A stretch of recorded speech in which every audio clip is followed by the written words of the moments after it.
समाजात घडणाऱ्या घटना पाहण्यासाठी निर्भीड निष्पक्ष चॅनल म्हणजे संपादक संजय कारंडे यांचं Ajinkyatara news channel. Ajinkyatara news चॅनलला लाईक करा, शेअर करा, सबस्क्राईब करा आणि कमेंटही करा. सर्व पत्रकार बंधूंना प्रथमतः नमस्कार.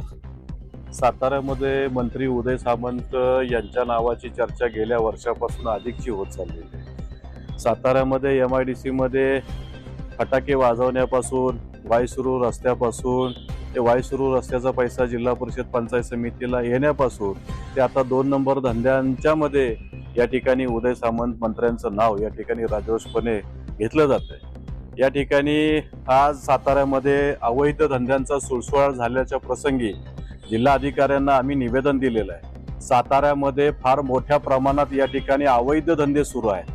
चक्री व्यवसाय सुरू आहे. गांजा इथं राजरोषपणे विकला जातोय. पावडर या ठिकाणी राजरोषपणे विकली जात आहे. मटका इथं या ठिकाणी राजरोषपणे सुरू आहे आणि बेकायदेशीर धंदे अत्यंत वेगाने सुरू आहे. खरं सांगायचं जर म्हटलं तर विजय हाके नावाचा एक मुंबई पोलीस आहे. या मुंबई पोलिसानं या बहादरानं या ठिकाणी धनगरवाडीमध्ये चक्री व्यवसाय सुरू केलेला आहे. मुंबईमध्ये एका कर्मचाऱ्याला मॅनेज करून त्याच्या पगारातले 15,000 रुपये त्याला दिले जातात आणि त्या ठिकाणी रजिस्टरला हजेरी लावली जाते आणि या ठिकाणी इथं येऊन तो राजरोषपणे असे अवैध धंदे करत आहेत. माझ्या वनवासवाडी विभागातील एक महानवर नावाचा तरुण मुलगा गेल्या वर्षी त्याचे पैसे या चक्रीमध्ये मोठ्या प्रमाणात पैसे गेला आणि कर्जबाजारी झाला आणि या कर्जबाजाराला कंटाळून त्यानं गळफास लावून आत्महत्या केली.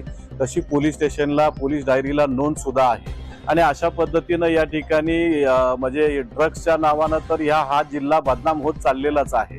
मग अशा ठिकाणी या जिल्ह्यामध्ये नेमकं चाललंय तरी काय आणि पोलीस प्रशासन करतंय तरी काय, या ठिकाणी असा आवाज आम्हाला ऐकायला मिळतंय की या संबंध जिल्ह्यामध्ये राजरोषपणे जे काही अवैध धंदे चालू आहेत ते अवैध धंदे ह्या पोलिसांच्या कृपा आशीर्वादानं चालू आहेत.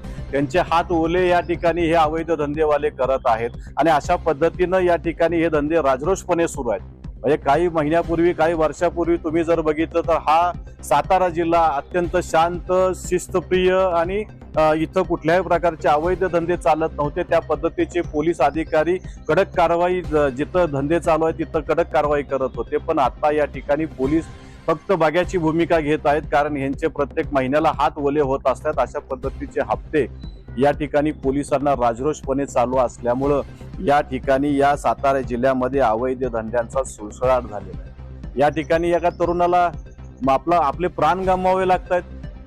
या ठिकाणी मुंबई पोलीस इथं येऊन राजरोषपणे धंदे करतात. चाललंय काय? मग अशा पद्धतीने हे धंदे जर येत्या 15 दिवसात जर बंद नाही झाले आणि पोलिसांनी यांच्यावर कडक कारवाई जर नाही केली तर रयत राज संघटनेच्या वतीनं तीव्र आंदोलन छेडलं जाईल, असाच या ठिकाणी इशारा मी देत आहे. थांबतो. धन्यवाद.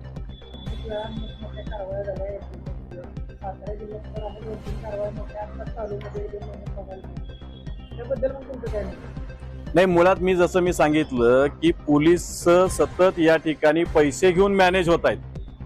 म्हणजे आता मी या संबंध जिल्ह्यातलं आमच्या काही कार्यकर्त्यांनी स्टिंग ऑपरेशन केलेलं आहे.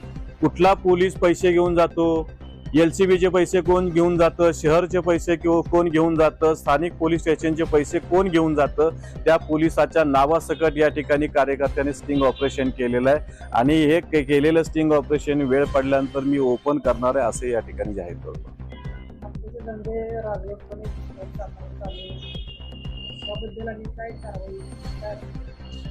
मटक्याच्या धंद्याचं समूळ नष्ट झालं पाहिजे. आता मी आंदोलन केलं, आता मी पत्र दिलं तर काय करणार? हे 2 दिवसात हे कारवाई करणार, मटक्याचे धंदे तात्पुरते बंद करणार आणि परत एक 4-5 दिवसाचा कालावधी निघून गेला की पुन्हा हप्ते वाढ करून घेणार आणि परत मटक्याचे धंदे सुरू करणार. अशा पद्धतीचं नियोजन या ठिकाणी पोलीस स्टेशन करतंय. हे थांबलं पाहिजे, ह्याच्यासाठीच हे निवेदन. नाही, पुढची भूमिका आमची अशी झाली, आम्ही जे काय असेल ते कायदेशीर मार्गानेच करणार आहोत. पण इथं या ठिकाणी कायदेशीर मार्गाने आम्ही आंदोलन करत असताना जर पोलिसांना या पद्धतीची जाग येत नसेल तर हातात दांडूक घेऊन आम्ही या ठिकाणी या संबंध धंदेवाईकांना आम्ही स्वतः उभं राहून तिथं धंदे बंद करणार आहोत. समाजात घडणाऱ्या घटना पाहण्यासाठी निर्भीड निष्पक्ष चॅनल म्हणजे संपादक संजय कारंडे यांचं Ajinkyatara news channel. Ajinkyatara news चॅनलला लाईक करा, शेअर करा, सबस्क्राईब करा आणि कमेंटही करा.